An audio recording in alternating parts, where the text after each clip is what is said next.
할렐루야, 찾아가는 설교 오해선 목사입니다. 오늘 우리를 찾아오신 하나님의 말씀은 누가복음 10장 17절 그리고 20절 말씀입니다. 70인이 기뻐하며 돌아와 이르되 주여 주의 이름이면 귀신들도 우리에게 항복하더이다. 예수께서 이르시되 그러나 귀신들이 너희에게 항복하는 것으로 기뻐하지 말고 너희 이름이 하늘에 기록된 것으로 기뻐하라 하시니라. 아멘. 하나님의 말씀이었습니다. 자, 좋으신 하나님, 그분은 나의 하나님, 또 우리의 하나님.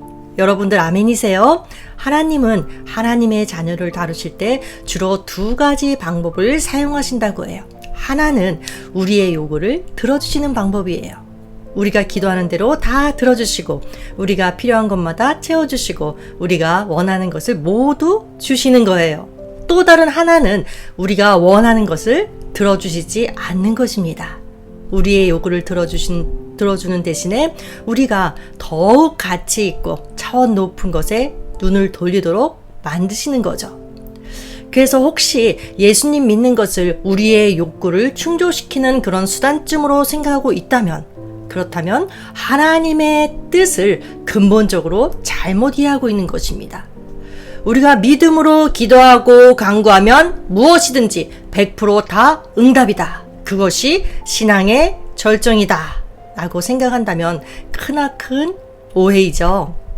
하나님은 한 번도 그런 식으로 우리에게 약속을 하신 적이 없어요. 되려 뭐라고 말씀하셨는가? 너희가 환난을 당하나 담대하라. 그럼에도 불구하고 많은 사람들이 낙관적인 생각을 가지고 신앙생활을 시작했다가 현실의 벽에 부딪힐 때 쉽게 낙담하는 것을 자주 봅니다. 이것은 신앙의 본질을 알지 못하고 자기 열심으로 신앙생활하기 때문에 일어나는 일이죠. 그렇다면 오늘 본문을 통해서 신앙생활의 본질이란 무엇인가? 함께 은혜를 나누어 보겠습니다. 오늘 본문에서 예수님께서는 70명을 선발해서 2명씩 짝을 지어서 각동 각초로 선교 여행을 보내셨어요. 그리고 전도 사역을 마치고 돌아온 70인의 전도단이 예수님께 사역을 보고하는 장면이 오늘의 본문이에요. 먼저 17절 말씀 볼게요. 70인이 기뻐하며 돌아와 이르되 주여 주의 이름이면 귀신들도 우리에게 항복하더이다. 사역에 대한 보고를 하는 이 70인은 지금 흥분해 있어요. 왜냐하면 자신들이 나가서 직접 사역을 했을 때 예수님이 늘 하시던 것처럼 자신들도 능력을 행했기 때문이에요. 자신들로 인해서 귀신이 항복하는 기적의 현장을 경험했어요. 이 눈으로 직접 봤어요. 그런데 이런 놀라운 역사는 전도자로 나선 이 70명의 능력과 건세로 인한 것이었을까요? 절대 아니에요. 70명의 전도자들은 이구동성으로 똑같이 말하죠. 주의 이름이면 귀신들도 우리에게 항복하더이다. 주 예수 그리스도의 이름으로 그런 기적이 일어났다고 증거합니다. 주의 이름으로 인한 승리의 사역의 현장, 그 장면을 한번 상상해 보세요. 얼마나 놀라고 신기하고 또 어깨가 으쓱했을까. 제자들에게 그것보다 더 기쁜 일이 어디 있겠어요. 그들이 복음 사역을 위해 떠날 때 예수님의 명령대로 아무것도 가진 것 없이 초라한 모습으로 떠났어요. 주님이 말씀하셨죠. 4절에 전대나 배낭이나 신발을 가지지 말며. 이렇게 초라한 모습이었지만 그런데 사역의 결과는 대성공이었어요. 귀신들도 떨며 쫓겨갔어요. 이러한 사실을 통해 우리는 이 땅에 있는 우리들의 말씀 증거가 얼마나 큰 위력과 힘을 발휘할 수 있는지 알 수 있어야 합니다. 실로 우리는 초라하고 보잘것없지만 그러나 우리가 전하는 복음은 사단의 세력을 제어하고 그 사단의 나라를 파괴하는 놀라운 힘이 있어요. 이것을 경험한 제자들은 선교 여행에서 돌아오자마자 피곤함도 잊은 채 마구 숨을 헐떡이면서 환희에 차서 기쁨에 차서 사역을 보고하고 있는 거예요. 만약 우리도 같은 상황이었다면 그들처럼 똑같이 흥분할 것입니다. 신이 나서 간증하기 바쁠 거예요. 보통은 환상을 본다거나 이 주의 음성을 듣는다거나 귀신을 쫓아내거나 신유의 은사를 행한다. 자, 신유란 병을 고치는 은사죠. 그러한 일이 만약 일어난다면 아마 하나님께서 나를 통해 하신 그 일 때문에 기뻐하고 흥분하게 될 것이 분명합니다. 특히나 초신자일 때 이런 일이 일어난다면 말할 것도 없죠. 그런데 기뻐하는 제자들을 향한 우리 예수님의 반응을 한번 볼까요? 승리한 사역의 현장에 대해서 마땅히 함께 기뻐하셔야 해요. 그런데 놀랍게도 그러지 않으셨어요. 예수님은 사탄이 하늘로부터 번개같이 떨어지는 것을 내가 보았노라 라고 말씀하시면서 뭐라고 하시는가? 자, 20절 말씀이에요. 잘 들어보세요. 그러나 귀신들이 너희에게 항복하는 것으로 기뻐하지 말고 너희 이름이 하늘에 기록된 것으로 기뻐하라. 자, 그러나 라는 예수님의 말 속에서 어떤 뉘앙스가 흘러나오나요? 제자들이 능력 행한 것에 대해서 별로 기뻐하시지 않는 것 같아요. 약간은 시큰둥하신 것 같아요. 19절을 보면 예수님께서 말씀하시기를 내가 너희에게 뱀과 정갈을 밟으며 원수의 모든 능력을 제어할 권능을 주었으니 너희를 해칠 자가 결코 없으리라. 자, 이처럼 귀신들이 쫓겨가는 기적이 일어난 것, 그것은 예수님이 권능을 주셨기 때문에 가능한 일이었어요. 그런데 왜 예수님은 시큰둥한 반응을 보이시는 걸까요? 제자들이 체험한 그 신앙으로 인해서 기뻐하는 그 제자들에게 왜 찬물을 끼얹는 것 같은 말씀을 하시는 걸까? 왜일까요? 예수님은 제자들이 앞으로 걸어가야 할 그 길을 이미 예견하고 계셨던 것입니다. 만만치 않은 제자로서의 길, 그 길은 날마다 귀신이 쫓겨가는 기쁨만 있는 것이 아니라는 거예요. 날마다 승승장구하는 길이 아니라는 거예요. 이 제자들의 기쁨을 몰라서 흥을 깨는 것이 아니라 앞으로 그런 기쁨만 있을 것이라는 제자들의 착각을 깨기 위한 것이었습니다. 예수님 이렇게 말씀하시는 거죠. 너희들이 그런 것만으로 기쁨을 찾는다면 너희는 제자의 길을 걸어갈 수 없을 것이다. 그러니 그러한 것으로 기쁨을 삼지 말고 더 근원적인 끊어지지 않는 기쁨을 가져라. 그 기쁨이 바로 무엇이냐? 너희 이름이 하늘에 기록된 것으로 인한 기쁨이다. 여러분, 귀신들이 성도들에게 항복하는 것 얼마나 기쁜 일입니까? 그럼에도 불구하고 예수님은 70명의 제자들에게 그것으로 인해 기뻐할 것이 아니라 그들의 이름, 자신들의 이름이 하늘에 기록된 것으로 인해 기뻐하라. 자, 예수님의 이 말씀에서 성도들의 진정한 기쁨의 근원이 무엇인지 알 수 있습니다. 성도들의 이름이 하늘에 기록된 것이 귀신을 쫓아내는 것보다 더 큰 기쁨인 것을 알 수 있죠. 자, 이것이 성도들의 모든 기쁨의 근원입니다. 그 이유가 무엇일까요? 왜 그럴까요? 첫째는 귀신들이 항복하는 그런 제자들이 행한 건세와 능력, 이것은 곧 은사에 해당하는 거죠. 그런데 은사는 영원한 것이 아니라 일시적인 현상에 불과하기 때문에 그래요. 반면에 하늘에 기록된 성도들의 이름은 영원합니다. 자, 그렇습니다. 제자들이 그토록 기뻐했던 그들의 능력과 은사는 사실 영원한 것이 아니라 때가 되면 사라지는 것들입니다. 왜냐하면 영원한 하늘나라에서는 더 이상 사단의 세력이 존재하지 않죠. 따라서 그러한 은사들 역시 더 이상 필요가 없을 것이기 때문에 그렇습니다. 뿐만 아니라 여기에 더해서 우리가 반드시 잊지 말아야 할 것, 아주 중요한 것이죠. 뭐냐 하면 귀신을 쫓아내는 것과 같은 그런 능력과 은사가 반드시 구원의 보장이 되지는 못한다는 사실입니다. 예수님께서는 말씀하셨어요. 주의 이름으로 선지자 노릇하며 많은 능력을 행하던 자들 가운데 하늘나라에 들어가지 못할 자들이 있을 것이다. 자, 마태복음 7장 22절 23절 말씀이죠. 그날에 많은 사람이 나더러 이르되 주여 주여 우리가 주의 이름으로 선지자 노릇하며 주의 이름으로 귀신을 쫓아내며 주의 이름으로 많은 권능을 행하지 아니하였나이까 하리니 그때 내가 그러니까 예수님이 그들에게 밝히 말하되 내가 너희를 도무지 알지 못하니 불법을 행하는 자들아 내게서 떠나가라. 자, 이에 반해서 하늘에 기록된 성도들의 이름은 어떠합니까? 영원하다는 것입니다. 요한계시록 3장 5절 말씀. 내가 그 이름을 생명책에서 결코 지우지 아니하고 그 이름을 내 아버지 앞과 그의 천사들 앞에서 시인하리라. 자, 예수님은 제자들에게 진정한 기쁨의 근거는 일시적인 은사가 아니라 영원한 구원에 있음을 교훈하고 계신 거예요. 자, 그럼에도 불구하고 오늘날 우리는 과연 어떠한가요? 제자들처럼 혹시 영생의 구원보다는 오히려 여러 가지 신비한 은혜에 더 관심을 가지고 집착하고 매달리고 있지는 않나요? 구원의 은혜보다는 세상적 축복에 내 마음을 더 쏟고 있지는 않습니까? 성도 여러분, 우리는 주님의 교훈을 통해서 우리가 진정 기뻐해야 할 것은 하나님의 구원의 은혜이지 일시적인 은사가 아님을 다시 한번 분명하게 기억해야 합니다.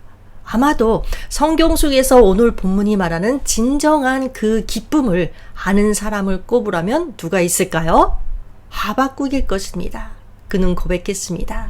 비록 무화과 나무가 없으며 무화과 나무가 무성치 못하며 포도나무에 열매가 없으며 감람나무에 소출이 없으며 밭에 식물이 없으며 우리의 양이 없으며 외양간에 소가 없을지라도 나는 여호와로 인하여 즐거워하며 나의 구원의 하나님을 인하여 기뻐하리로다. 비록 없을지라도 나의 구원의 하나님을 인하여 기뻐하리로다.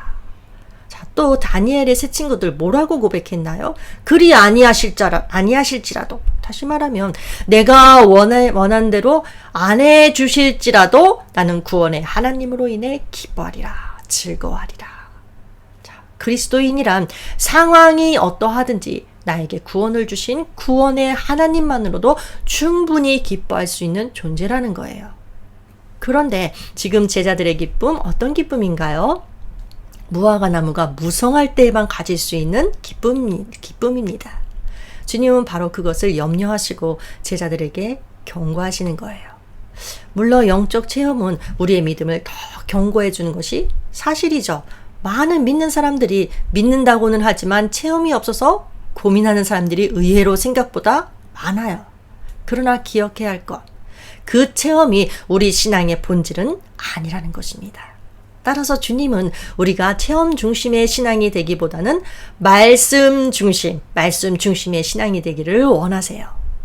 열왕기상 8장 9절에 이런 말씀이 나오죠. 궤 안에는 두 돌판 외에 아무것도 없으니 이것은 이스라엘 자손이 애굽 땅에서 나온 후 여호와께서 저희와 언약을 세우실 때에 모세가 호렙에서 그 안에 넣은 것이더라.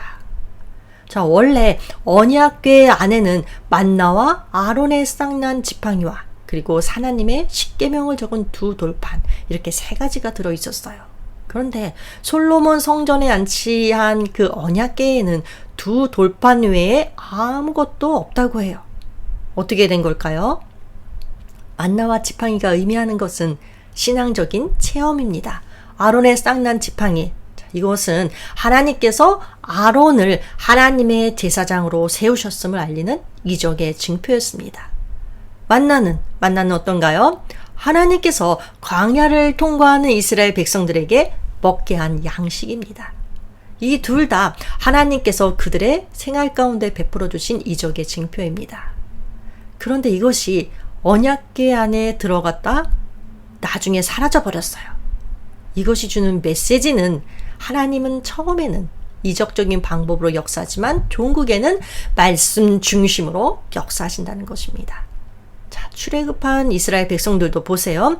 하나님께서 그들을 불기둥과 구름기둥으로 인도하셨어요. 광야에서는 만나를 주셨죠. 그러나 요단을 건너자마자 어떻게 되었죠? 만나와 메추라기가 그쳤습니다. 그리고 이스라엘 백성은 가나안 땅을 차지하기 위해서 하나님 말씀에 순종하며 전쟁을 해야 했습니다. 이것이 바로 하나님이 역사하시는 방법입니다. 우리의 신앙도 마찬가지예요. 초신자일 때는 이적의 마음을 빼앗깁니다. 깊은 기도가 무엇인지도 모릅니다. 그래서 밤낮 무엇을 달라 하는 기도만 합니다. 물론 이것이 나쁘다는 말은 절대 아니에요. 초신자가 하나님 앞에 그런 기도를 드려도 하나님은 응답해 주세요. 그러나 그런 수준에 머물러 있어서는 안 된다는 것입니다. 처음에는 여러 가지 잡다한 불순물을 가지고 예수님께 나아올 수 있지만 그러나 그렇다 하더라도 성도의 마지막 모습은 어떠해야 하냐? 오직 하나님의 말씀만 붙드는 모습이어야 합니다. 하나님의 말씀이 내 인생을 주정하고 변화시키도록 하는 것이 가장 귀한 신앙의 모습입니다. 이제껏 내 머리로 살았지만 이제부터는 말씀대로 살겠다고 고백하는 것이 바로 신앙이에요. 그런데 이 성경, 하나님의 말씀이 적혀있는 성경을 멀리한다? 그 순간부터 망하는 길로 접어들었다는 것을 기억하시기 바랍니다. 여러분 날마다 성경 읽으시나요? 묵상하시나요? 성경을 읽지 않으면 영혼의 배고픔을 느끼시나요? 만약 영혼의 배고픔, 갈급함을 느끼지 못한다면 회개해야 합니다. 이 육신을 위해서는 하루라도 굶으면 못 견디면서 왜 우리의 영혼에 대해서는 무관심하고 둔합니까? 자, 우리 모두가 예민한 영성이 회복되기를 바랍니다. 그래서 내가 의무적으로 성경을 읽으려고 하는 것이 아니라 읽지 않고는 영혼의 배가 고파서 갈급해서 견딜 수 없기에 밥 먹듯이 매일 성경을 읽게 되기를 소원합니다. 말씀은 그 자체로서 생명력과 능력이 있죠. 그리고 말씀 안에는 진정한 기쁨이 있습니다. 내가 비록 때로는 이해하지 못하고 읽는다 할지라도 말씀 그 자체는 살았고 활력이 있기 때문에 나는 몰라도 말씀은 내 안에서 일합니다. 그래서 제가 늘 강조하는 것이 있어요. 내가 무엇을 하려고 하기 전에 먼저 내 안에 말씀을 채워 넣어라. 그리고 기도로 불을 붙여라. 그래서 내가 아닌 말씀이 일하게 하라. 자, 보세요. 예수님께서 70인을 파송할 때 전대나 주머니나 신을 가지지 말라고 하셨죠. 왜인가요? 전적인 하나님의 은혜와 능력을 경험하라는 것입니다. 그런데 누가복음 22장 36절을 보세요. 예수님께서 공생애를 마치고 십자가를 지시기 전에 말씀하시죠. 이제는 전대와 주머니를 가져라. 전적인 주님의 은혜를 경험했다면 이제는 내가 준비해야 할 일도 있다는 것입니다. 내가 해야 할 일은 무엇이냐? 은혜의 실질적인 내용인 말씀을 내 안에 채워 넣는 거예요. 우리가 부흥이라는 말을 잘 사용하는데 그렇다면 여러분, 성경적인 부흥이란 무엇일까요? 부흥은 사람이 많이 모이고 몰려드는 것을 그것만을 의미하지는 않아요. 말씀이 회복되기 시작하는 것, 그것이 바로 부흥의 시작이에요. 여러분, 내가 무엇이 되었다, 무엇을 이루었다, 결코 그것이 중요한 것이 아니에요. 중요한 것은 하나님 말씀의 원리를 자기에게 주어진 분야에서 적용하는 것입니다. 그래서 이 말씀의 원리가, 말씀의 능력이 사회와 문화, 학교와 직장, 나라와 민족 가운데 회복되고 선포되는 것입니다. 우리 모두는 어떤 사명자입니까? 복음 사역을 위한 하나님의 사명자입니다. 이를 위해 내 안에 먼저 말씀을 채워놓고 그 말씀에 붙잡힌 바 된 자, 그래서 복음 사역의 사명을 감당할 수 있는 우리 모두가 되기를 주 안에서 소망하며 기도하겠습니다. 주님, 우리의 신앙 체질이 바뀌기 원합니다. 사명이 있음에도 잊고 살았습니다. 하나님의 자녀임에도 말씀이 아닌 세상에서 기쁨을 취하려 했습니다. 용서하여 주시고 이제는 저희들의 신앙 체질이 바뀌어서 참 기쁨과 능력과 생명은 오직 내게 구원을 주신 주님 안에, 주님의 말씀 안에 있음을 고백하며 증인의 삶을 살아갈 수 있도록 주님 도와주시옵소서. 예수님의 이름으로 기도합니다. 아멘.